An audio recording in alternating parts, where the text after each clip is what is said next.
Does anyone have any questions for me on the material that we covered on Monday or whatever?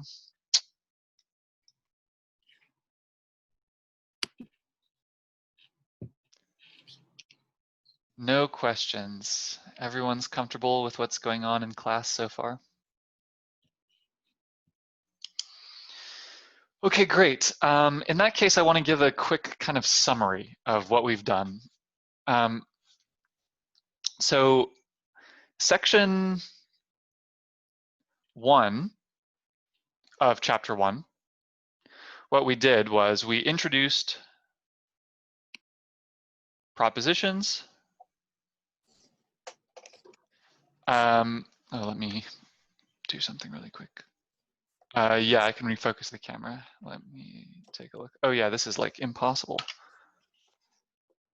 There we go. Thanks.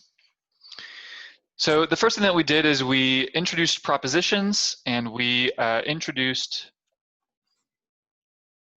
compound propositions.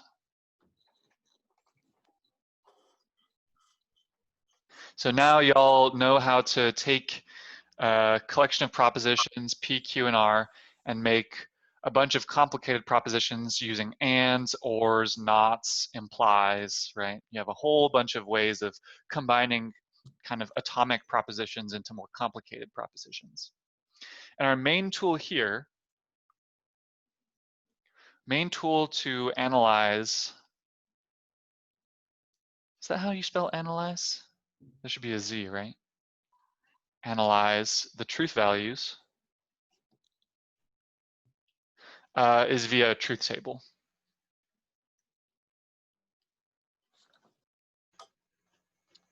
Right?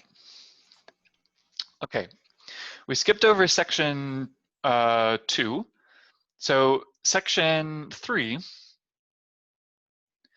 we're still in section 3. I just want to kind of sketch out where we are and where we're going. What we did in section 3 is we discussed equivalence of propositions.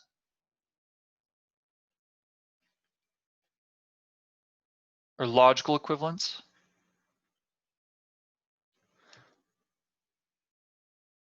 And this means that we're only trying to understand propositions up to their truth values, because there could be very many propositions that have the same truth values. In fact, as you can probably guess, there will be infinitely many propositions with the same truth values. Can anyone tell me why that should be the case?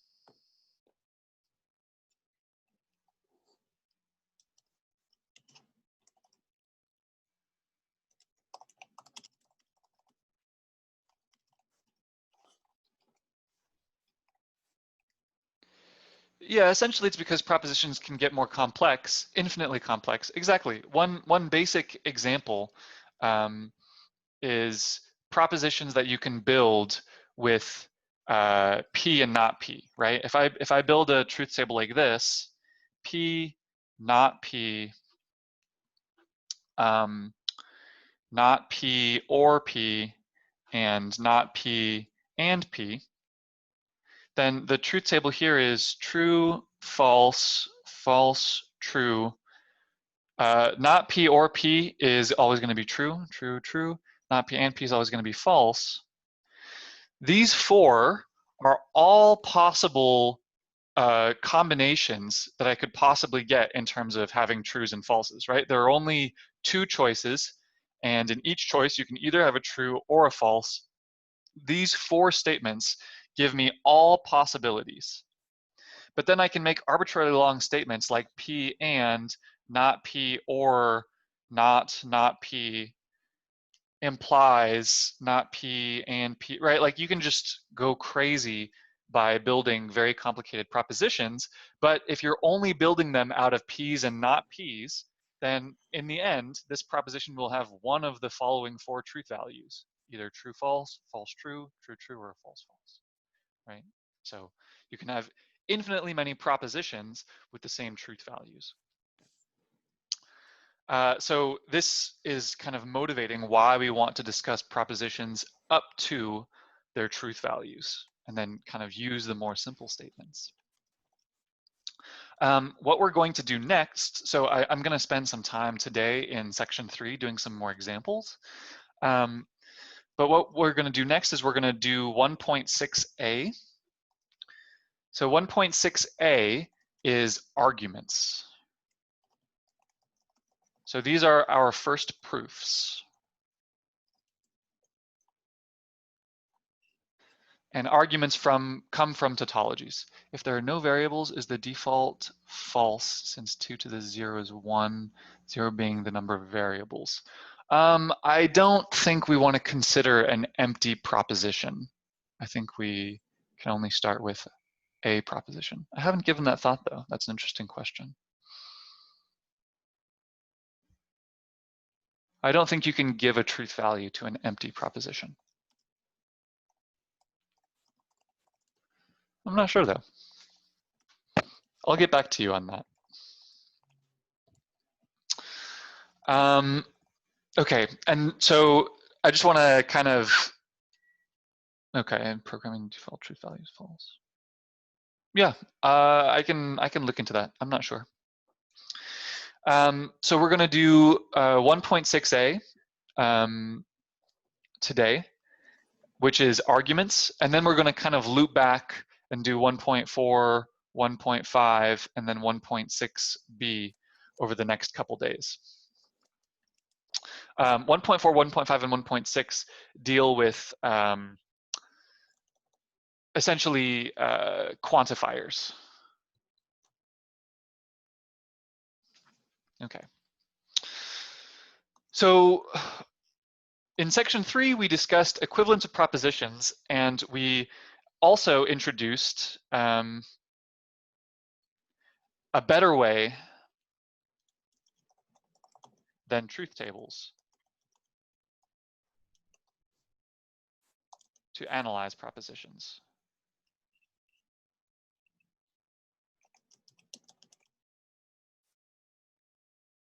Namely, substitutions. What we did, oh yeah, I can do that.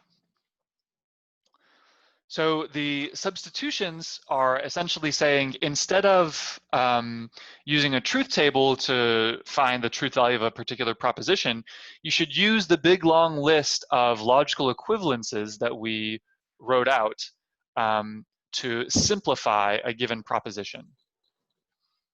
Yes, Janae, that's exactly correct. Finding a logical equivalence without a truth table is just simplifying a given proposition using the rules that we have. So I want to do some examples of this, or maybe let y'all work on some examples of this. So for instance, I want to show the following is a tautology. I want to examine the proposition not P implies Q implies P. And I want to show that this is a tautology. But I don't want to use truth tables. I could use truth tables just involving P and Q, but here I don't want to use truth tables. So what I'm going to do is I'm going to use a collection of substitutions, and they're all going to be substitutions from the table with the exception of one substitution, which is P implies Q is equivalent to what? Does anyone remember this from last time? Yeah, not P or Q. Exactly. I don't know what we should call this, maybe the implication substitution.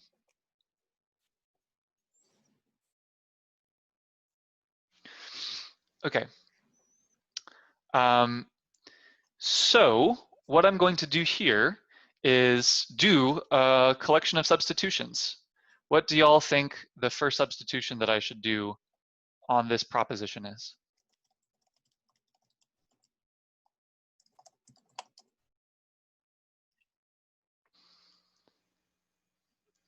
Yeah, I think I'm going to do the implication substitution first. So here I'm going to write this proposition is equivalent to not, and then here I'm going to have not P or Q implies P. And here I'm going to list the reason. So by implication substitution.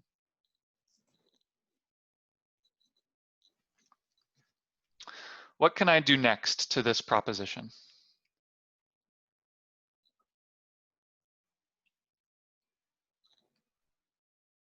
Yeah, De Morgan's would be great here. De Morgan's is my way of distributing negation signs through parentheses.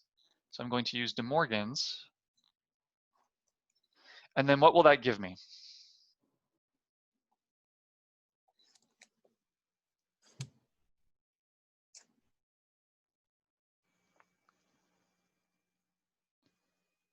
De Morgan's for a negation means I am going to apply the negation to each of the propositions, right? Well, Janae, you're correct, but I want to work more slowly. Because in this case, what I want y'all to do is kind of only use the propositions that are available. So here, by De Morgan's, I would get not P. And then what do I put here? I switch the sign, so I go from an or to an and then I get a not Q.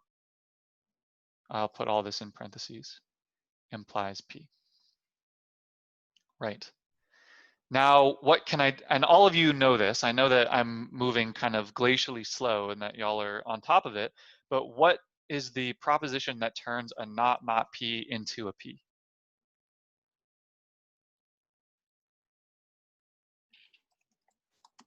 It's called double negation. Yeah, exactly. So by double negation,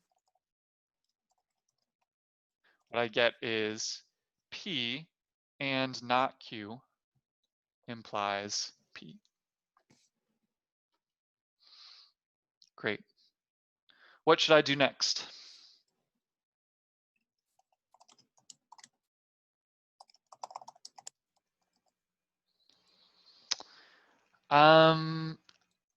I don't know if I want to move the parentheses right now because moving parentheses is kind of an associativity. And associativity I only use when I've got a bunch of ands together or a bunch of ors together. And indeed, it is false for me to move the parentheses to P and parentheses, not Q implies P. That would not be a correct, that would not be a valid logical thing. But yes, here I can once again do the implication substitution. Implication substitution. So here I get, this is equivalent to, I negate the first proposition, P and not Q, or P. Exactly. And now guess what I'm going to do?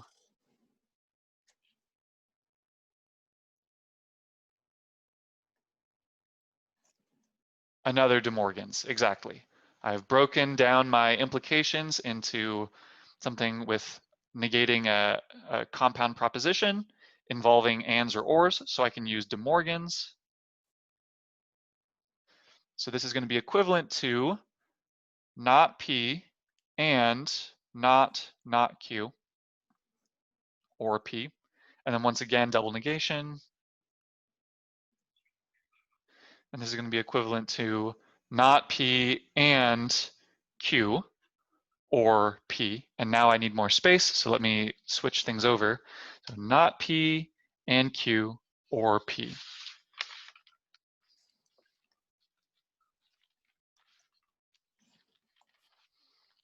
So I understand that this is kind of a tedious process, and I understand that a lot of people are kind of maybe willing to move faster and not do it step by step, but I'm going to tell you that, oh, yeah, I forgot now what we're dealing with. We're at the step not P and Q or P. But what I want to say is that on the first test and on your homework right now, you'll be graded on using every term exactly as it is in the textbook. So you need to use commutativity. Like if you use commutativity, you need to say it. If you use associativity, you need to say it. And it needs to be exactly in the form of the book. So as Proctor says, think of yourself as a computer where you can only use the commands that are precisely defined in 1.3. Okay, now what should we do? In the parentheses, shouldn't it be or, not P or Q? Not P and Q or P. Did I do that wrong? I think I did that correctly. It was and before we did the Morgan, so I thought it was switch. Oh, yeah, you're definitely right. This needs to be an or. Thank you. Put in the chat. I applied to Morgan's, and this should be a not. Thank you. Very good. Okay. Now, for personal taste, there are many things that one can do at any given step. So at this point, I'm just going to do the thing that I want to do, which is I'm going to use commutativity. And I'm going to move, I want the P and the not P to get together. So I'm going to have a P or not P or Q. Okay. What can I do next?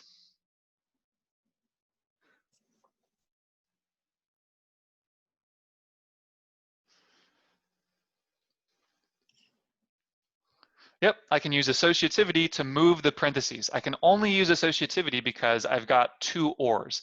If it was an and an or, then I'd have to distribute. But here I can use associativity. So this is equivalent to P or not P or Q by associativity. And then not P or P or not P is true by, what is this one called?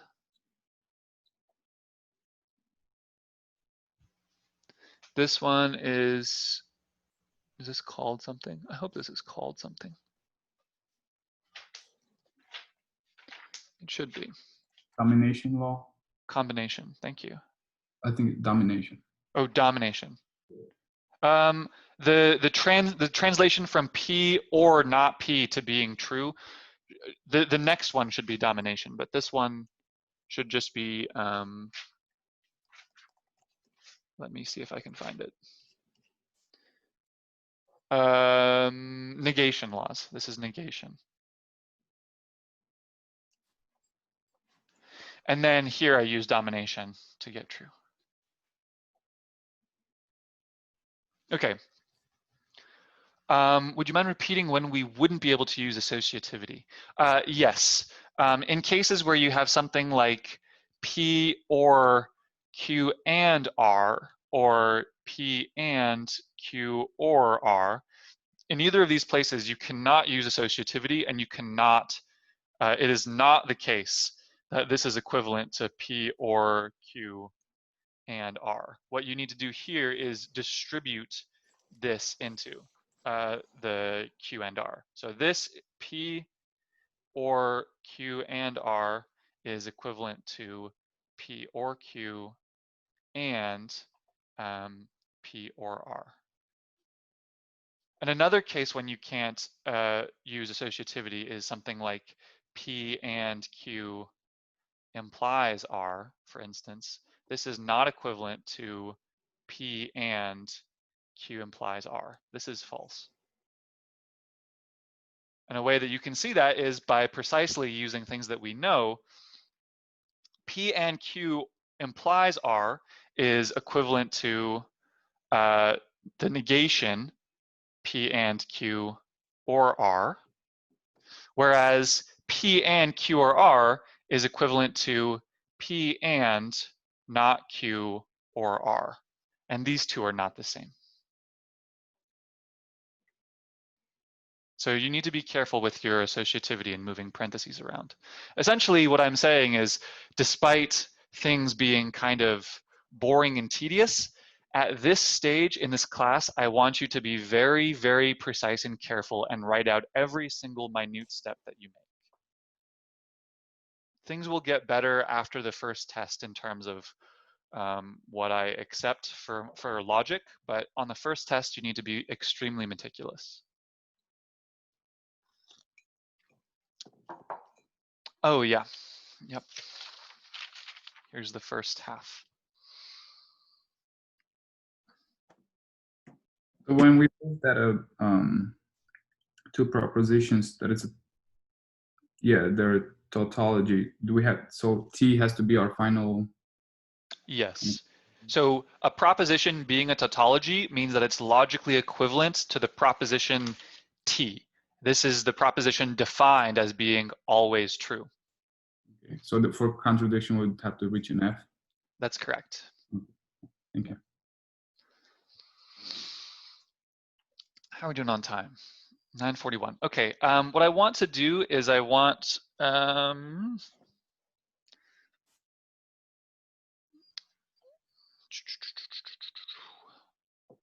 yeah, why not? Or how are you all feeling about this this demonstration of logical equivalence of two propositions using substitutions? I have another example written down, but it's just as long, and I want to know if y'all want to see it. Medium confidence. Okay, that's probably enough for me to do another example, huh? All right, excellent. Your feedback is very helpful. Okay, so this one I'm gonna ask that y'all give me the names essentially as I go through. So let's do the following example. I want to show that the proposition P implies R or Q implies R is logically equivalent to the proposition P and Q implies R. Okay? So what I'm going to start with is this proposition over here, and I'm going to try to maneuver it into this proposition using only the logical equivalences that are written in the book or the implication substitution. So if I start off with P implies R or Q implies R, what is a good first step that this is logically equivalent to? Are we allowed to have a physical list of logical equivalences and their names on hand during the test? So yeah, essentially what I did for my first test is I gave my students the list that appears in 1.3, like that was part of the test that I gave. But you should probably work enough so that you don't have to look at it often. If you have to look at the table for every single substitution you do, it'll take you a long time. So what I would say is you want to get pretty familiar with this stuff, but you'll be given all the names on the test. It does not matter which side you start with. I'm just starting with this side out of preference or taste, but it does not. You could start over here and show it's equivalent to this. Okay, and we can do reverse De Morgans. Yeah, I mean, there's no such thing as a reverse equivalence, right? Like you can run equivalences in two ways. If not P or Q is equivalent to not P and not Q, you can always just say not P and not Q is equivalent to not P or Q, and this doesn't need to be called reverse De Morgans, it's just De Morgans. These are equivalent. Yeah, okay. So here, I am going to first do a bunch of implication substitutions. So this is indeed equivalent to not P or R or not Q or R by implication sub. Okay, great. What should we do next? Personally, what I want to do is I want to get these, I don't want to have two R's floating around, or yeah, actually there's probably a, yeah. So my next step that I would do, although there might be better ones, is P or R, or, and I'm gonna do, R or not Q, because I wanna put the R's together. So here, what did I use here?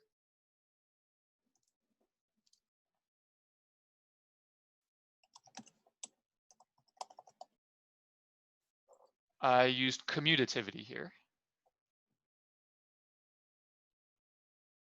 in this case. Right, exactly. And now I'm going to use associativity. I'm pretending this is a proposition, and then these are two other propositions. I can move this pair of parentheses around the first couple. So I can write this as not P or R, or not Q.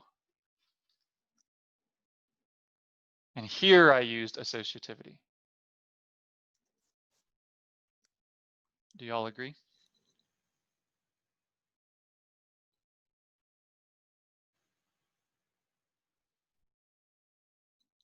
Great. Now I'm going to use associativity again. And here I'm going to keep this parentheses. So I'm going to have not P or R, or not Q. Can I simplify this R or R?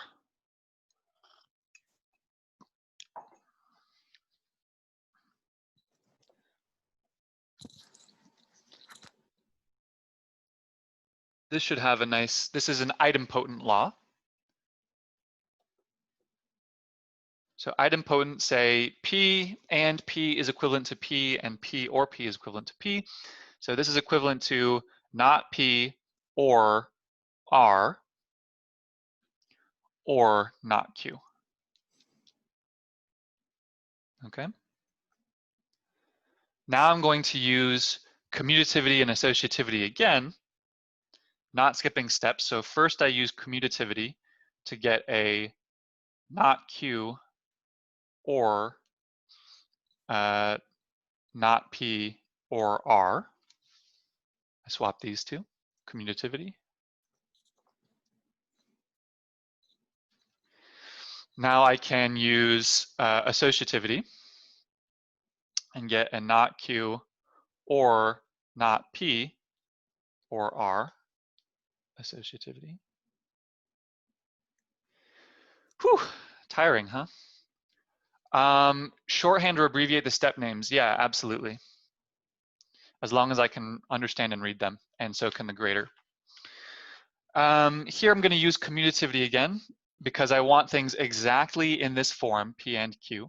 So this is equivalent to not P or not Q or R.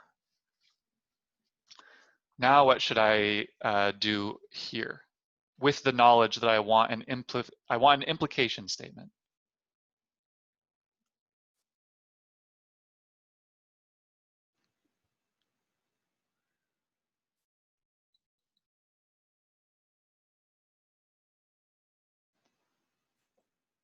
Yes, exactly. I want to use De Morgan's to pull out the negation here. So this is going to be equivalent to the negation of what?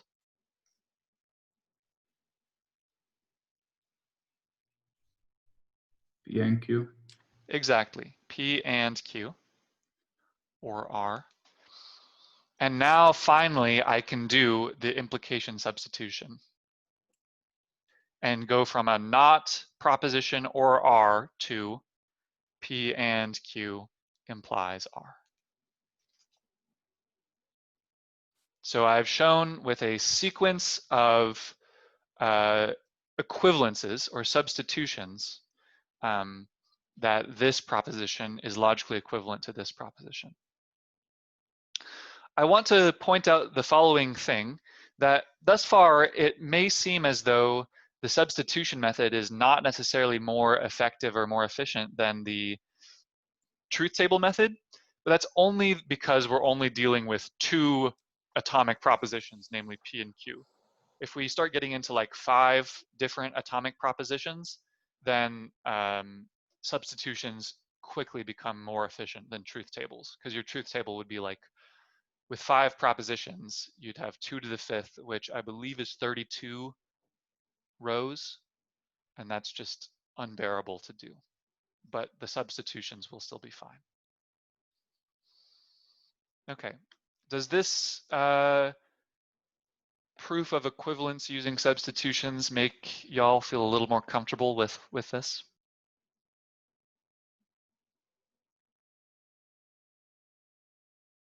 Great. I'm very happy to hear that. Okay. Then what I'll do next is get into 1.6.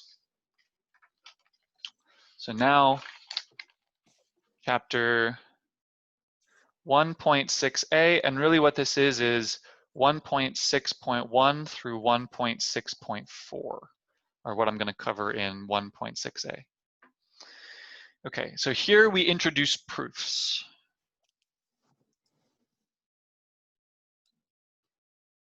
So definition, what is a proof? A proof is a valid argument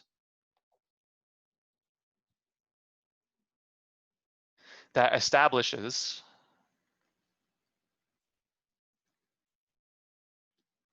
the truth value of mathematical statements.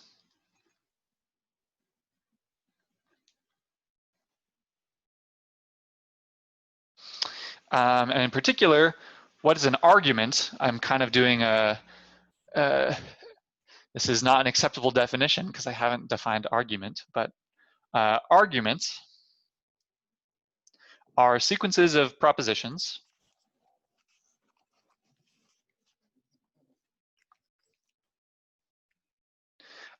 ending in a conclusion.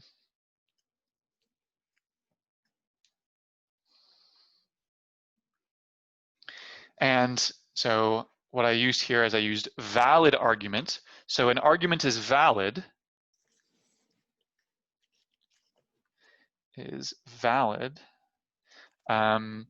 if and only if it is impossible for the conclusion to be false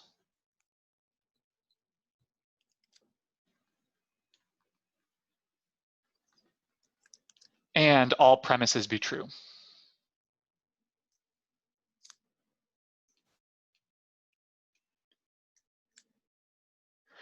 Okay, this probably feels kind of circuitous, but the moment that we get into examples, I think that this will be a more reasonable thing that I'm saying here. And I want to kind of underline a statement here before we really get into them, is that valid arguments come from tautologies.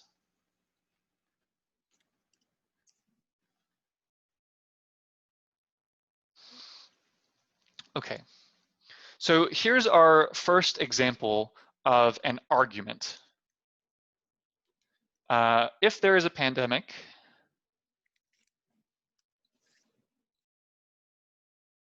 schools will go online.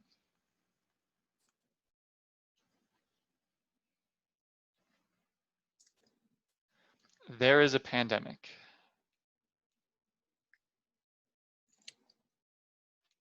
Therefore, schools are online.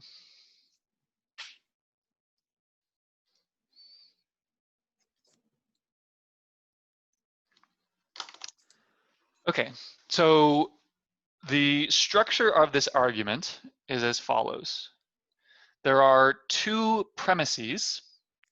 These are the sequences of propositions. So these two propositions, if there is a pandemic, schools will go online, and there is a pandemic. These are the premises of the argument. And then this proposition, schools are online, is the conclusion of the argument. Now, if we try to transition or translate this proposition or this argument into kind of symbolic language, then I want to just give a letter to each atomic statement. So what I'm going to write here is this: if I call there is a pandemic the statement P, and schools are online, or schools will go online as the proposition Q, then what is this first line? If there is a pandemic, then schools will go online, or then schools are online. Yeah, this is a P implies Q. And then what is there is a pandemic?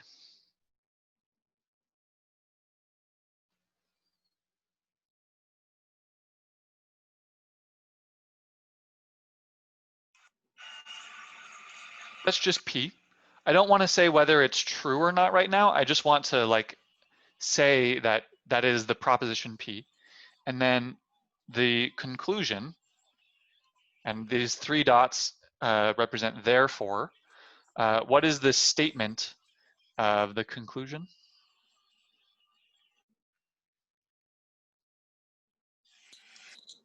Q, exactly. So this argument is of the following form: P and P implies Q, therefore Q. So this is called the form of the argument. And this one is called modus ponens.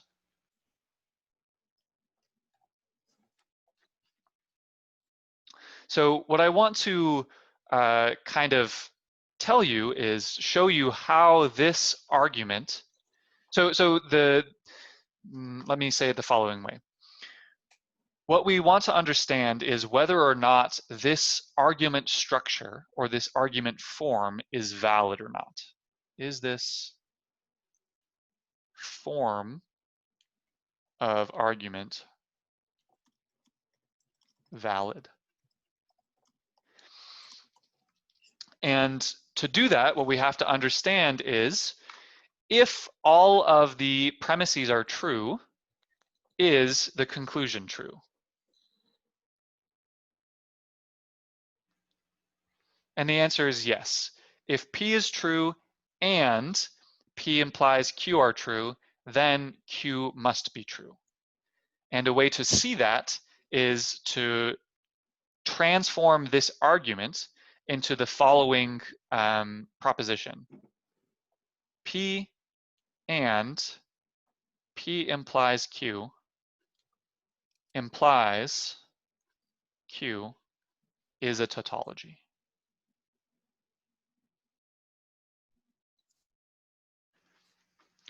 What does it mean if an implication is a tautology?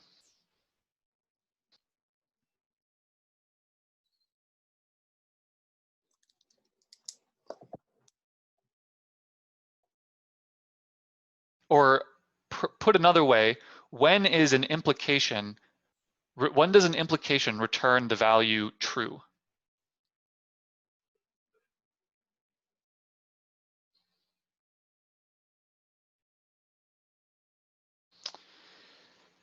So an implication doesn't always return the value true, but an implication only returns the value false when the, what's it called for an implication? The hypothesis of the implication is true and the conclusion is false, right?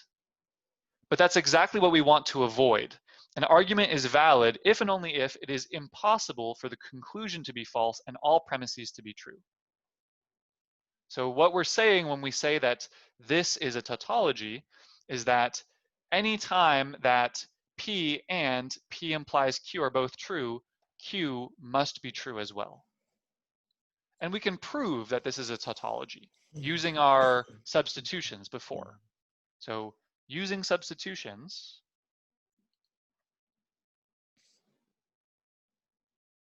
one can show, like you in particular, y'all can show that P and P implies Q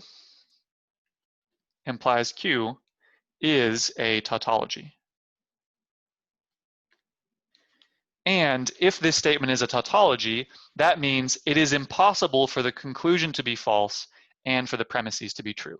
Because if the conclusion was false and the premises were true, then this implication would return a false statement, but it's a tautology.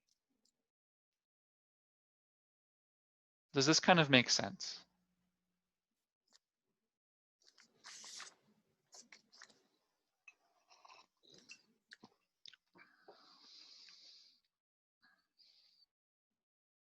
Any questions about my process of analyzing this argument?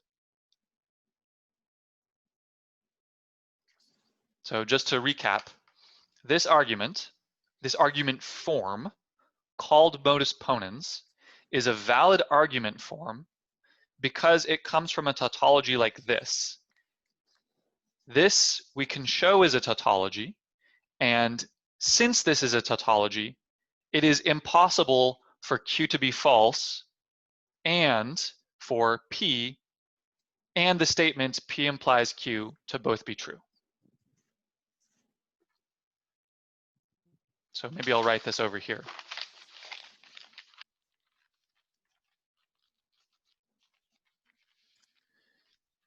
Since P and P implies Q is a tautology, it is never false.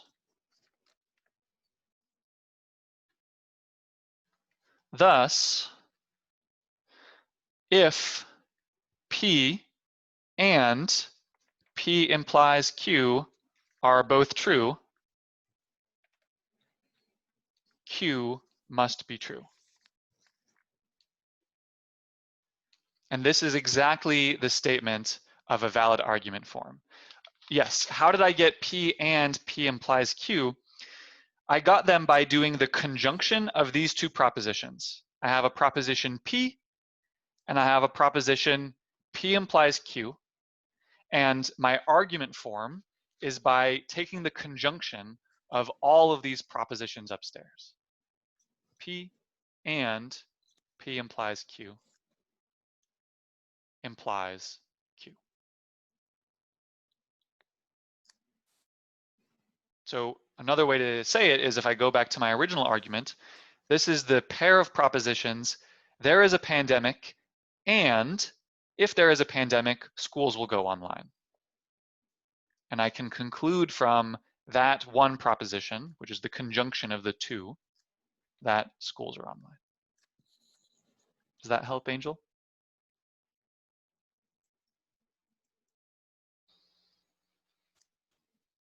Great. If a tautology is always true, would that mean that the statement is somehow still true even if the premises are false? Yes, exactly.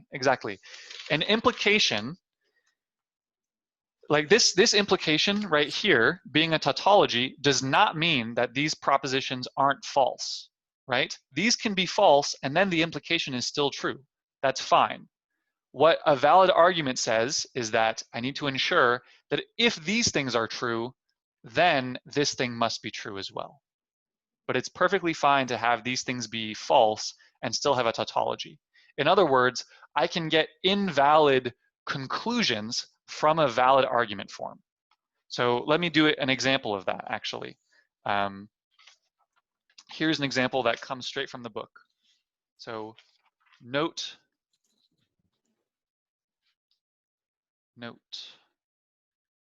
we can get incorrect conclusions from a valid argument form. And the example is the following. This is example like 3 in the book. So here's the argument. If square root of 2 is greater than 3 over 2, then square root of 2 squared is greater than 3 over 2 squared. This is proposition 1. Proposition 2 is square root of 2 is greater than 3 over 2.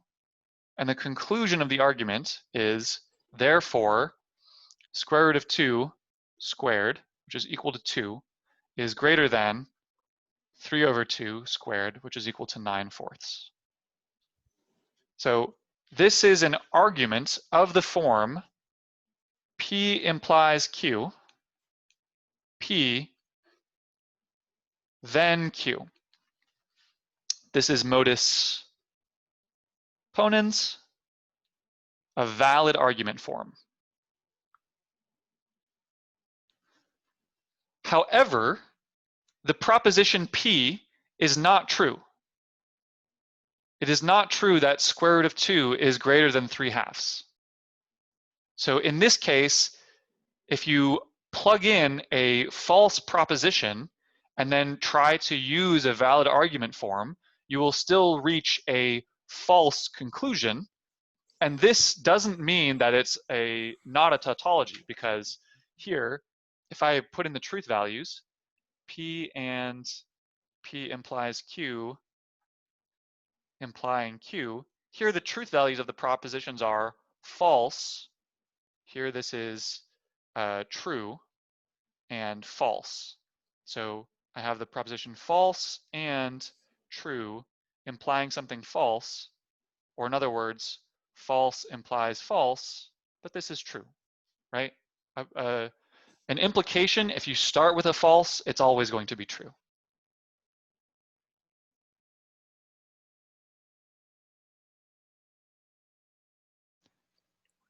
Okay, any questions on what is going on here?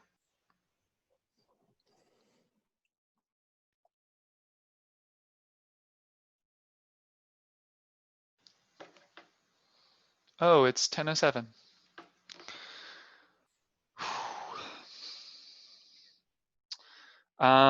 Okay. What should I do in the last 3 minutes?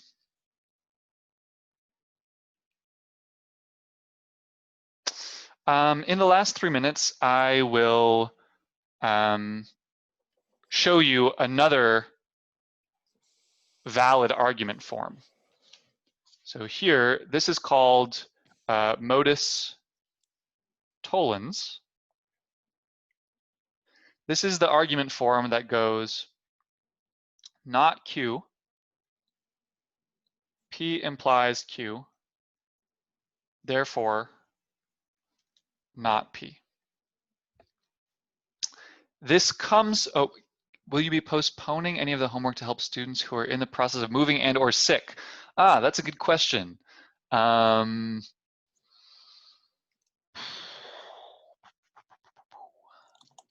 Why don't you email me if, well, actually, that's a good point.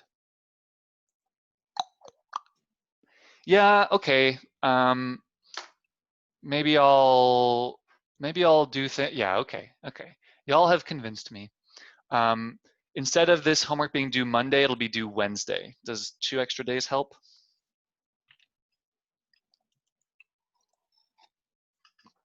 All right, cool. So apparently we're going to be moving to a Wednesday homework schedule. Oh, it warms my heart to see everyone so happy.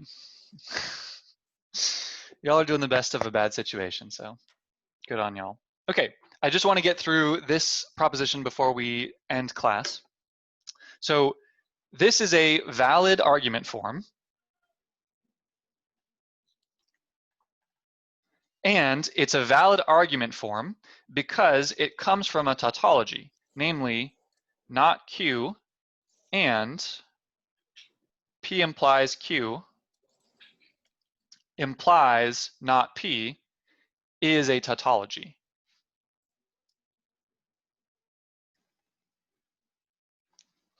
So in other words, I could write that this big statement is equivalent to true. And in fact, this being a tautology is very easy from seeing that the previous thing was a tautology, because using a substitution, this is not Q and what is the contrapositive of P implies Q?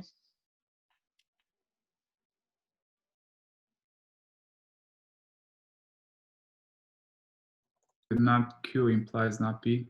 Not Q implies not P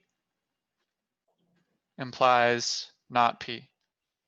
Now this is exactly in the same form as P and P implies Q implies Q, right? So this argument, or this proposition will be true whenever this proposition is true, because I've just switched the names, essentially, of the propositions. So this proposition, being a tautology, implies that this is a valid argument form. Can someone give me statements P and Q?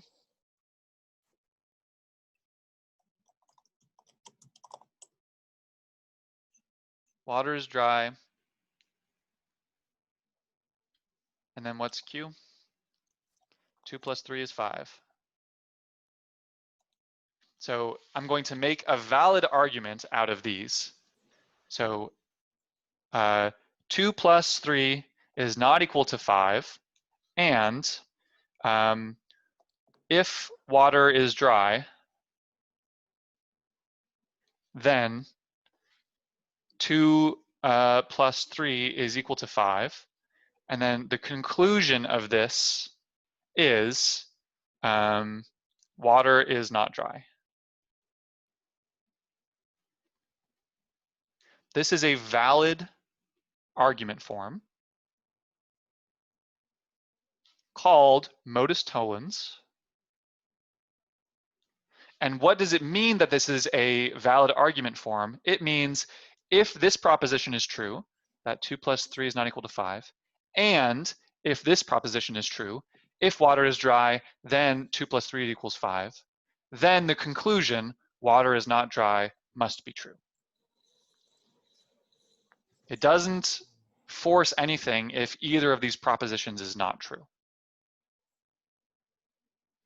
Do y'all feel like you have a grasp of what it means to produce a valid argument form? It's okay if you don't, because we'll work more on it on Friday. Okay, I've kept you 2 minutes over, so, you know, have a nice afternoon or a nice day. Thank Talk you. to y'all on Friday. Thank you. Goodbye. Yep, sure. Thank you.